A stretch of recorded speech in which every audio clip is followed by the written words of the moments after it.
Well, it looks like Indianapolis Mayor Greg Ballard, or former Indianapolis Mayor Greg Ballard, will be on the ballot. It looks like they got the signatures, 50-something thousand plus. So, Mr. Mayor, first of all, congratulations, and how you been? Actually, really good. Had a good day at the Rib Fest here in Fort Wayne, then found out, oh my God, the Republican convention was here also. So we came over to say hi to folks we know. So did you crash the party, or? No, but there's a lot of people up there that support me, frankly, and I'm happy about that. And I know a lot of these folks, obviously, but I know there are people in that hall that are supporting me come November. So let's talk about the ballots, the signatures you've also been getting on the ballot. I know you did a lot of work. My personal favorite was when you guys were at the polling places on Election Day, getting signatures, because you knew they were registered voters and you knew they had a live address. But there was always some question of, would you folks be able to make it? Obviously, the signatures had to be certified, but do you think you got them? Yeah, but there's more coming. I mean, this is not the end. We have until next Saturday, and frankly, we're going to sprint to the end. So you might expect another announcement next week sometime. We'll see, but 52,000 is probably a lot bigger number than anybody ever expected. But people really want to sign it. They want to sign that petition. They know what's happening in the state of Indiana, and they want more choice. It's funny. Here we are, 900 people just selected a candidate. I got 52,000 people that want me on that ballot, at least. And we'll see what happens here in the near future. But both parties are closing everybody else off right now, and we're opening it up, and that's what we want to do. Now, let's talk about what happened here today in Fort Wayne. As we record this interview on Saturday, it was Diego Morales, Jamie Rittenauer, Dave Shelton, Max Engling. Engling eventually won on the second go-round with about 52% of the delegate vote. Your thoughts on Engling, and are you ready to take him on?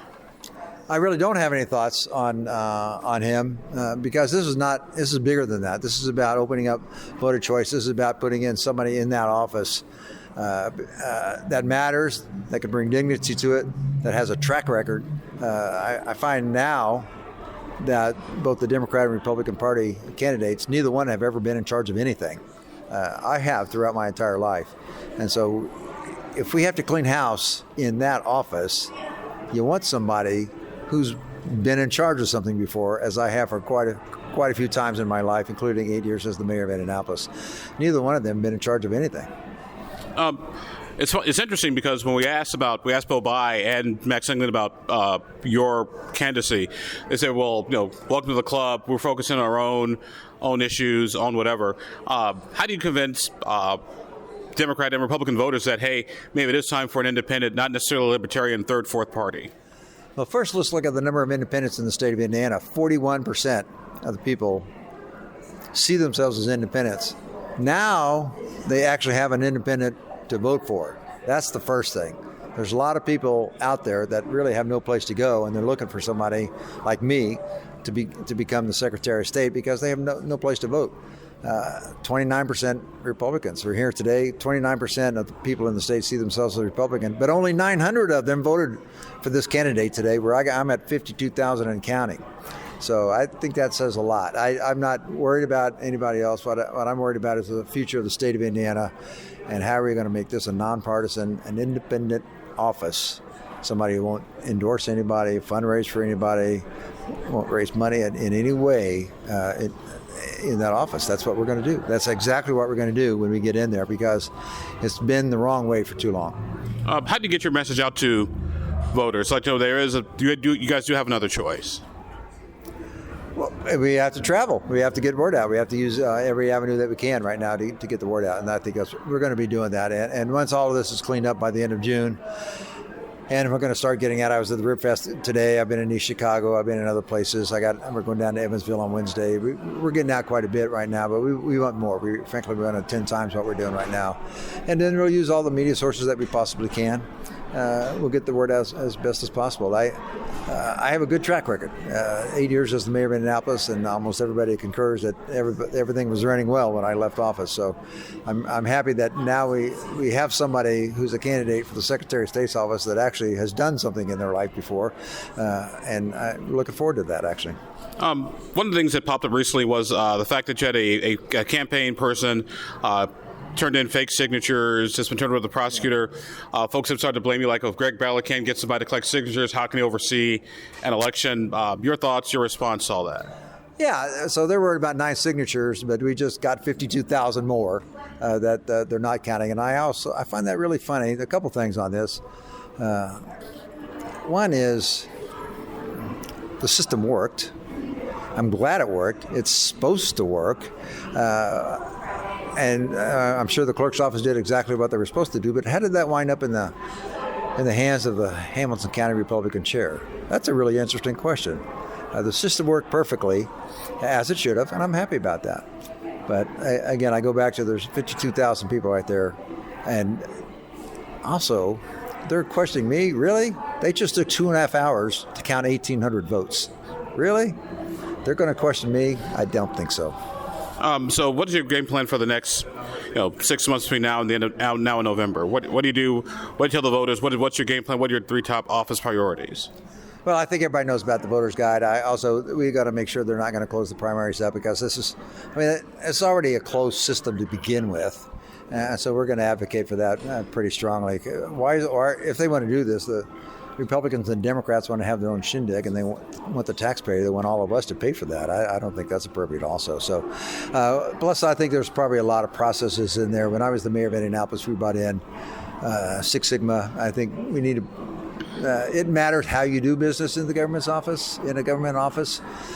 You just don't do it and just because you're the government and you do it that way. You got to look at how things are being done. I think there's probably a lot of that in the Secretary of State's office that could be a lot more efficient. So not taking any trips to India or anything, or Budapest or Hungary, anything like that? Not to my knowledge. No, obviously not. I'm completely focused on this race, and obviously the first year is going to be cleaning house, frankly. I don't think there's any question about that, and everybody knows it. And if somebody's going to clean house, you probably want somebody who's done that sort of thing before. Before I let you go here, circle back on the issue of closed primaries. I'm still trying to figure out how a closed primary would work, because if you declare a party when you register, but there are already 2 million people registered in the state of Indiana. So I suppose my question is, when it comes to a closed primary, what exactly do you think that means? Means that you have to prove with the current law, you have to prove that you have voted in the previous 2 primaries and that you're a member of that party, and then you have to stay within that party. Right now, you can cross over, and certainly Democrats have done that, and Republicans have done the same thing. I believe that our own governor said that he did that when he was down. He voted as a Democrat down not more than 15 years ago. So it happens all over our state.